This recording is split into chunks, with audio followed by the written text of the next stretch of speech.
Good morning, North Texas. It is the 17th day in July. You got Andrew and James from the Azle Academy. Morning, James. Good morning. How was your evening? Did you sleep all right? Yeah, I got some good sleep. I was a little tired yesterday, but feeling much better this morning. Excellent. Did you watch any TV? Are you into a show right now? I'm not. I go home and I eat and I go to bed. And I wake up and do it all over again. That's what I should do. Last night, I managed to watch almost all of the first episode of Season 3, The Foundation. It's on Apple Plus, I think. Oh, yeah? Or Apple. And I love that show. I'm a big sci-fi nerd. There you go. If you guys loved Season 1 and Season 2 of The Foundation, Season 3 is out. And the first episode of Season 3 is wild. So, anyway, now you know. Welcome. If this is your first time joining us, the Fort Worth Roots Morning Show is supposed to be just a little snapshot of what's going on in the area. Kind of Fort Worth-centric, but all about Texas. And then when we find a good story that's not politically motivated, we'll talk about it from national and world news as well. So anyway, thank you for being here. And if you've ever got anything that you want to promote, you can just leave us an audio clip. media@fortworthroots.com is our email, or you can just send it to us on Instagram. And we'll play it on the show. And here's how much it costs. $0. Yep. $0, 0 pennies. We just want you to play along. Free 99. We're here to help you in the community. Okay, and Thursdays are special because we talk about upcoming events. And I did a pretty thorough job of pulling up some good events for you this weekend. All right, let's get into the weather. And I got some bad news. We didn't have a whole lot of triple digits in the forecast, but looks like it's starting to heat up. But then again, what is weather? Right. What is weather? Yeah. It's just it blows around, man. It's all over the place. Unpredictable. Apparently. Like, we were not supposed to have rain Monday, and it flooded. Yeah. It was crazy. Yeah. All right, let's get into it. Friday, triple digits, 100 for a high, 75 for a low. Oh, sorry. Let's back it up. Today is 98 for a high, 73 for a low. Saturday, 98, 77 for a low. Sunday, exact same, 98 and 77 for a low. And then just looking forward into next week, starting Wednesday, we're back up into the 100s for the high. And then it's 100s, 101s, 102s, all the way until the following week. So it's going to get toasty is what it looks like. Did you hear about the electro or whatever solar magnet storm that happened? I didn't hear about it until you kind of told me about it, a little bit about it this morning. Apparently there was the strongest electromagnetic storm that hit the planet yesterday or the day before. Good. And I don't know. It's just, like everything else we've been through hadn't been enough. Now the sun's trying to magnetize our brains. Oh, yeah. So anyway, if you had a radio or a Wi-Fi system that wasn't acting right, that might have been why. All right, National Day of. Today is National Lottery Day. Whatever. King's birthday in Lesotho. National Tattoo Day. Let's click on this one. July 17th, National Tattoo Day. Tattooing is the art of inserting pigment under the dermis layer of the skin to create decorative, symbolic, or pictorial design. And on National Tattoo Day, July 17th, we set time aside to learn more about the tattooing process and its societal importance in history. If you don't have a tattoo, you're likely to know someone who does. And if you've asked them how they knew at the time when they were getting inked, whether they would still want the design on their skin years or decades later, you may have just gotten a peculiar look instead of an explanation. There is certainly a fraternal connection between people who bear tattoos, a connection that those without ink can never really understand. We asked one correspondent to try to address this phenomenon, and he said tattoos began as a ceremony, and they're still kind of like that. Once you're under an artist's needle, it's a little like a religious experience. It's like the moment people talk about having in business life. It illuminates something you didn't see before. None of that made sense to me. James, you got tattoos. Does that sound right? I feel like that dramatized it a little more than it really is. Well, these are always over the top, right? Yeah, absolutely. I don't have any None? tattoos. I have not one tattoo on my body. Wow. I tell people, you wouldn't put a bumper sticker on a Ferrari, right? Hey, Come on. Fair enough. But I've got a Toyota Yaris, so I'm covered in bumper stickers. Oh, well, the only bumper sticker I got is just covering up a giant basketball-sized dent on the side of my car. There you go. It's just to keep the water out of my taillight enclosure. All right, this day in history, 1955, Walt Disney opens a new theme park in Anaheim, California. Anaheim mogul Walt Disney introduces Disneyland, his new theme park, to a live TV audience and 28,000 people in attendance. However, the opening will be tarnished by scores of technical glitches. Disneyland would open to the public the following day. So my new job is reading, it's social media content, it's content creation. And one of the things I do is at this day in history. And 2 days ago, AI told me that Disneyland opened then. So I'm learning that you can't always trust AI when it's spitting stuff out. Right. So you got to verify your dates. But apparently, whenever they opened the theme park on that day, it was so hot that women's heels were sinking into the asphalt. Oh my goodness. Yeah, there was somebody brought a live penguin to Disneyland for some reason, and that was a whole issue. So there was all sorts of wild stuff that happened on the opening day in 1955 at Disneyland. Wow. Whether it happened today or 2 days ago, I don't know. Right. But anyway, it sounded like a disaster. All right, news stories. This one is from Fort Worth Magazine. Big shout out to them. I was with Brian, and I believe he's their chief editor. I don't remember his position. I'm sorry, Brian. But a really good dude, and got to talk to him yesterday and congratulate them on how much I really appreciate their style of storytelling and getting the news out to the public. Because there's other local publications that do a good job of inciting, bad feelings and not really community players. But Fort Worth Magazine always gives you the stories, and they never do anything that could be construed as trying to separate the community in order to get clicks on their social media accounts. So anyway, we love you, Fort Worth Magazine. Las Vegas Trails new mural signals community renewal. This one is by FWTX staff. You guys should just put names in here. Brian probably wrote it. A colorful new landmark signals deeper change in a once thriving corner of the city. In the heart of West Fort Worth's Las Vegas Trail neighborhood, a splash of color is changing more than just a wall. It's signaling a rebirth. Towering butterflies flutter across a sprawling mural, their wings painted with the bright hues of wildflowers. And scattered among them are the imprints of tiny hands, children and adults alike. Each mark a silent promise of community and care. This is no ordinary mural. It's a warm, vibrant welcome to the new 40,000 square foot neighborhood health center, where local families can finally access pediatric care, nutritious food, job training, and more without ever leaving their corner of town. A big shout out to City Councilman Michael Crane. I believe that's District 3. I probably got that wrong. But I know that he has been extremely... he's been an integral part of getting that community back up on its feet and turning it into something that the neighborhood can be proud of. So shout out Michael Crane. For decades, the Las Vegas Trail area bore the scars of, what does that say? Lost opportunity. Once a bustling enclave buoyed by the presence of Carswell Air Force Base, the neighborhood spiraled into economic hardship after the base closed in 1993. Jobs vanished, families struggled, and vital services became a distant dream. Now, the tides are turning, one brushstroke at a time. You guys can read on. It's a great article by the Fort Worth Magazine. Their website is fwtx.com, and that story was by the whole staff, everybody that works there. Apparently. Can't stand that. Give somebody credit, even if it's wrong. All right. Okay, here's a kind of annoying story. MSN.com. The story's by Keenan Willard. Fort Worth Stockyards crack down on horseback riding, threatens fines for riders.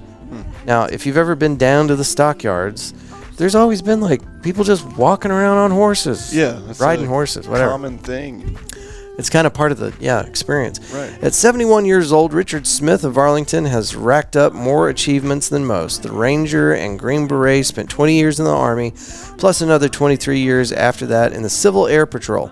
And now the veteran-turned-pilot can add another name to his long list of titles, Prince Charming. I lost her one time. I ain't going to lose her again, said Smith. Smith's love story with Jan Branton began at Meredith Junior College in Mississippi, their home state, in 1972. He stopped by and said, "Well, hi, when are you and I going to go on a date together?" And that was the beginning of a love affair, recalled Branton. They dated for 4 years during the time at Mississippi State. The Smiths joined the military, headed for a life of active duty. Smith says he loved Branton enough to let her go. "I was afraid it'd be too much for her, too dangerous, and she would worry about me. That's why I let her go. I didn't want to," said Smith. "Both were married, never had children, and decades later never forgot. I said a prayer. I said, 'Lord, help me find Jan,'" said Smith.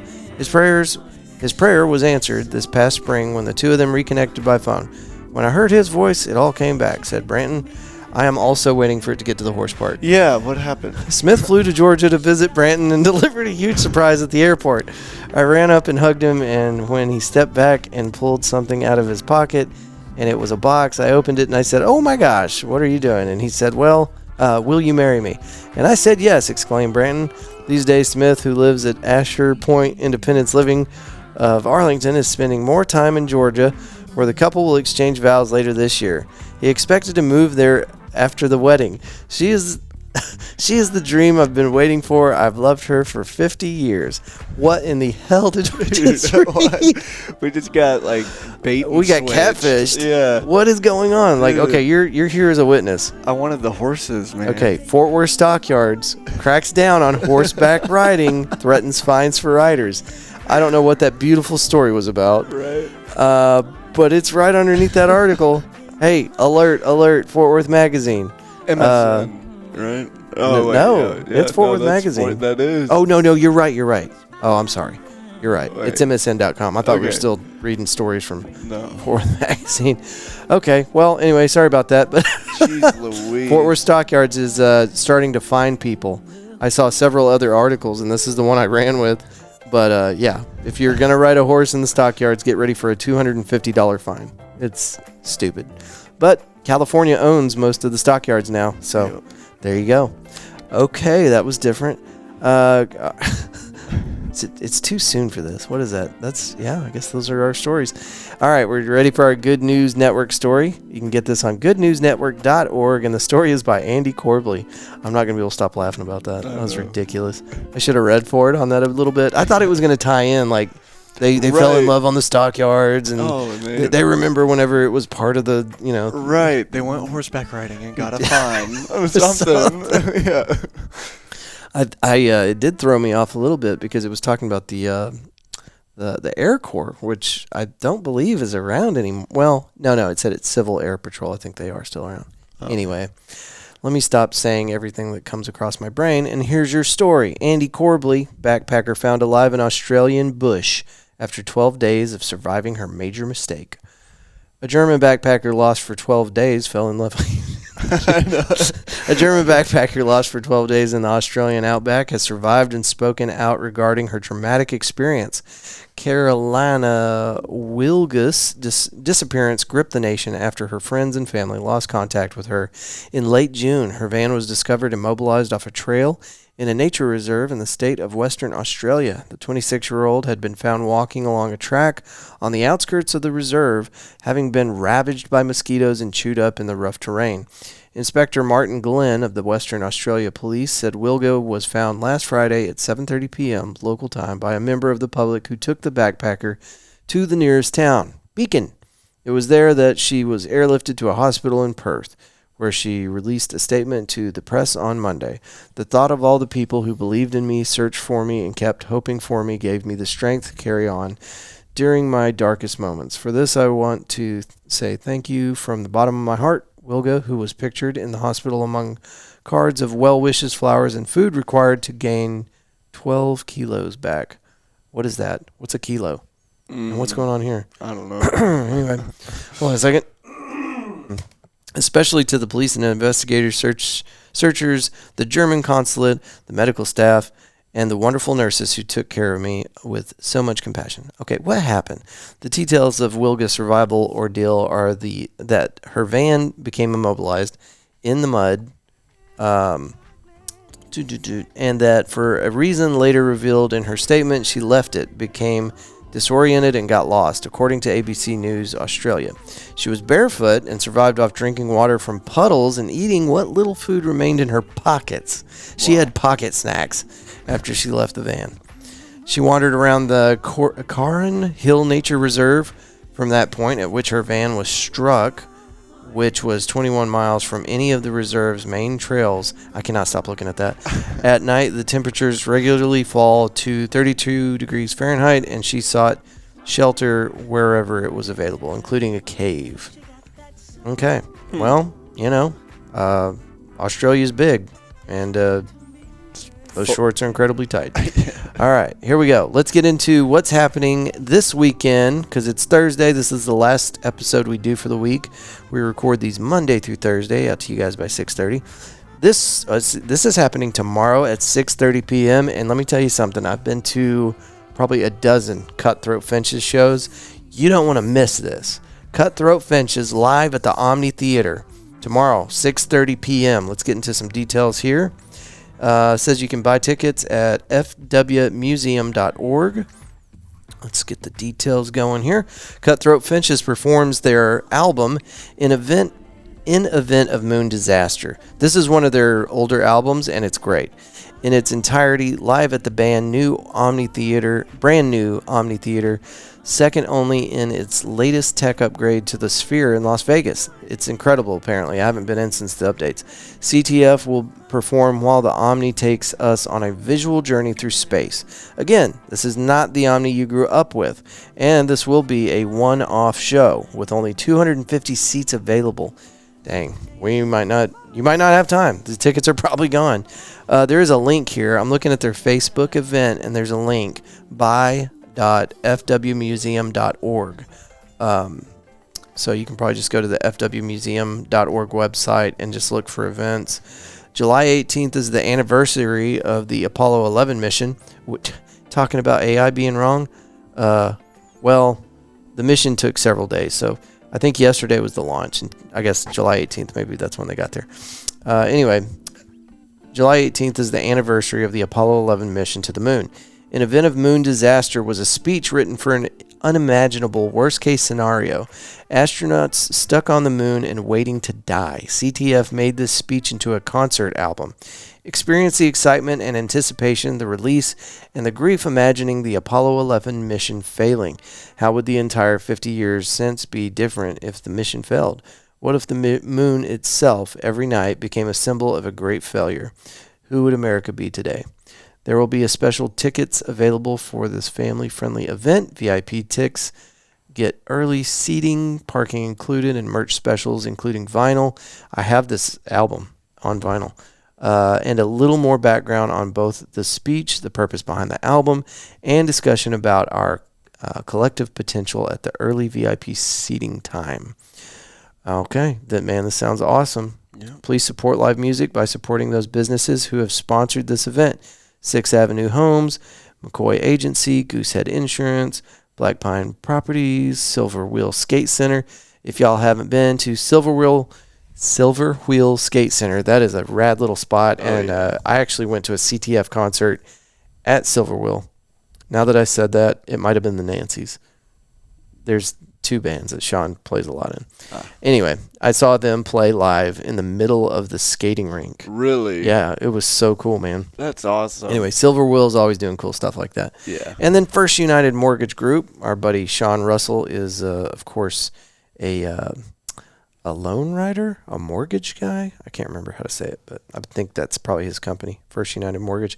If you're going towards Weatherford, there's a sign right before you get, I think it's right there at Aledo, and it's got Sean Russell's face on it. Oh, cool. With his Sean Russell hat talking about mortgage loans.